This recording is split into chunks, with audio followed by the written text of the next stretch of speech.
नमस्कार दोस्तों, स्वागत है आपका हमारे चैनल यूपी बुलेटिन हिंदी पर। आज हम आपको उत्तर प्रदेश की 50 सबसे बड़ी खबरें दिखाने वाले हैं, वो भी सिर्फ 10 मिनट में। पर वीडियो शुरू करने से पहले चैनल को सब्सक्राइब जरूर कर लीजिए और कमेंट में बताइए कि आप ये वीडियो किस शहर या जिले से देख रहे हैं। क्या पता आपके शहर की खबर आज सबसे पहले हो। दोस्तों, आज के इस वीडियो का टारगेट है 100 लाइक, तो प्लीज एक लाइक करके इस टारगेट को पूरा कर दीजिए। तो चलिए दोस्तों, बिना देरी के शुरू करते हैं आज की पहली बड़ी खबर। यूपी में कैबिनेट विस्तार की चर्चाएं तेज हुईं।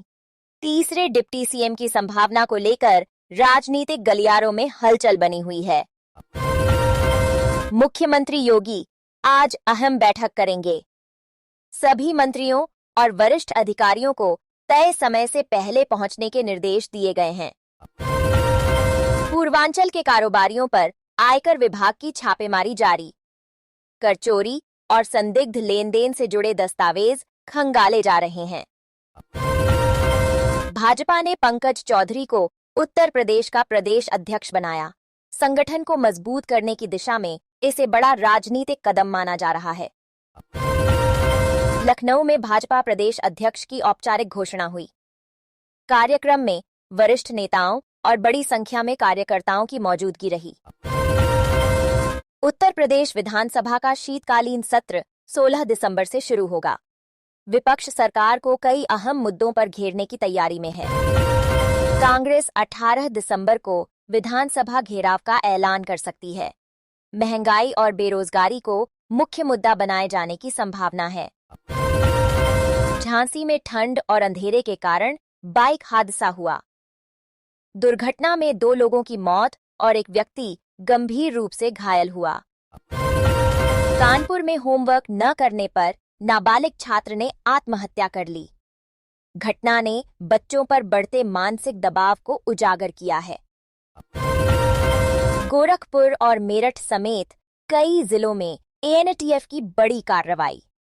करीब 3 करोड़ के नशीले पदार्थ जब्त कर तस्करों को गिरफ्तार किया गया। मथुरा सहित कई जिलों में सड़क हादसों का कहर जारी।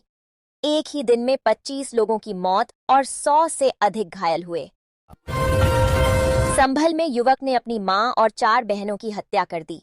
घटना से इलाके में सनसनी फैली और पुलिस जांच में जुटी है। मेरठ में डॉक्टर और किसान परिवार के विवाद ने तूल पकड़ा। इलाज रोके जाने के आरोप पर किसानों ने अस्पताल के बाहर धरना दिया। बिजनौर के पटाखा कारखाने में जोरदार धमाका हुआ। हादसे में एक मजदूर की मौत के बाद सुरक्षा व्यवस्था पर सवाल उठे। यमुना एक्सप्रेसवे पर बस और कारों की भीषण टक्कर हुई। हादसे में 13 लोगों की मौत और कई यात्री गंभीर रूप से घायल। मऊ में महिलाओं ने एसडीएम के खिलाफ विरोध प्रदर्शन किया। प्रशासनिक कार्रवाई को लेकर आक्रोश जताते हुए नारेबाजी की गई। बांदा में एडीएम लिखित बोलेरो वाहन को लेकर विवाद। घटना का वीडियो सामने आने के बाद प्रशासनिक जांच के संकेत मिले। कानपुर और मेरठ सहित कई जिलों में सड़क दुर्घटनाएं बढ़ीं। कोहरा और तेज रफ्तार को हादसों की बड़ी वजह माना जा रहा है। मौसम विभाग ने प्रदेश के 40 जिलों में घने कोहरे की चेतावनी दी। ऑरेंज और येलो अलर्ट के चलते लोगों को सतर्क रहने की सलाह दी गई। उत्तर प्रदेश में ठंड और कोहरे का असर लगातार बढ़ रहा है।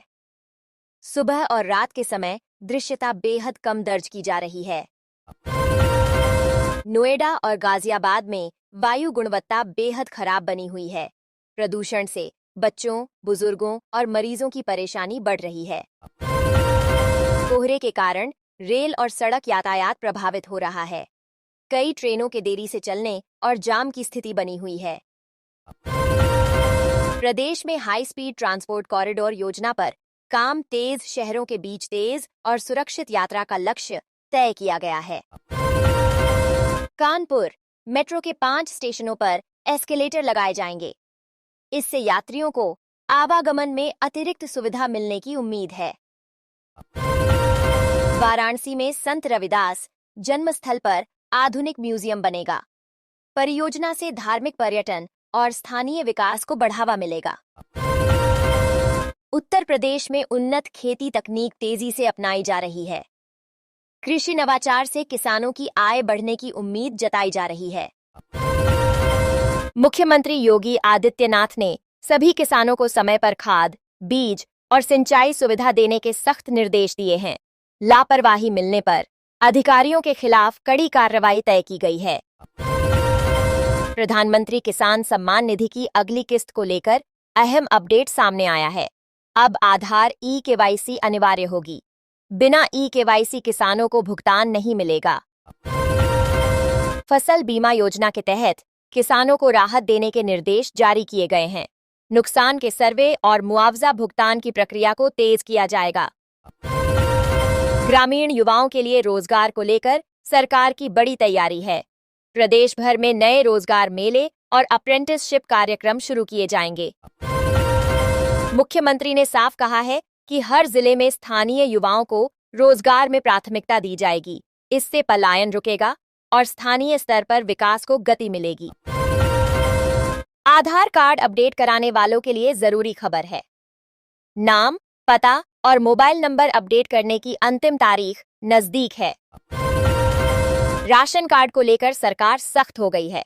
अपात्र लाभार्थियों की पहचान तेज कर दी गई है और गलत पाए जाने पर कार्ड रद्द होंगे। राशन वितरण में पारदर्शिता लाने के लिए ई-पॉस मशीन से वितरण अनिवार्य कर दिया गया है। आधार आधारित व्यवस्था से फर्जीवाड़े पर रोक लगेगी। किसानों के लिए डिजिटल सुविधाएं बढ़ाई जा रही हैं। अब कृषि विभाग की वेबसाइट और ऐप से घर बैठे अनुदान और योजनाओं के लिए आवेदन संभव होगा। और आखिर में मुख्यमंत्री योगी का बड़ा बयान। उन्होंने कहा कि उत्तर प्रदेश को देश का सबसे बड़ा कृषि और रोजगार हब बनाया जाएगा।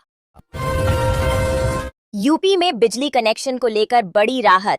अब 300 मीटर तक नया बिजली कनेक्शन लेने के लिए एस्टीमेट नहीं बनवाना होगा। इससे आम लोगों का समय, पैसा और दफ्तरों के चक्कर कम होंगे। सीएम योगी और टाटा सन्स की अहम बैठक। सीएम योगी और टाटा सन्स के बीच यूपी में निवेश को लेकर बैठक हुई। Smart city centre on excellence और हाईटेक परियोजनाओं पर सहमति बनी। इससे युवाओं के लिए रोजगार के नए अवसर खुलेंगे। अयोध्या में बनेगा टाटा समूह का कैंसर अस्पताल। टाटा समूह अयोध्या में आधुनिक कैंसर अस्पताल बनाएगा। इसके लिए राज परिवार जमीन मुफ्त में देगा। गरीब और मध्यम वर्ग के मरीजों को बड़ी राहत मिलेगी। यूपी में टूरिज्म को मिलेगा बड़ा बूस्ट। प्रदेश में पर्यटन को बढ़ावा देने के लिए बड़ा निवेश किया जाएगा। टाटा समूह होटल और पर्यटन इंफ्रास्ट्रक्चर विकसित करेगा।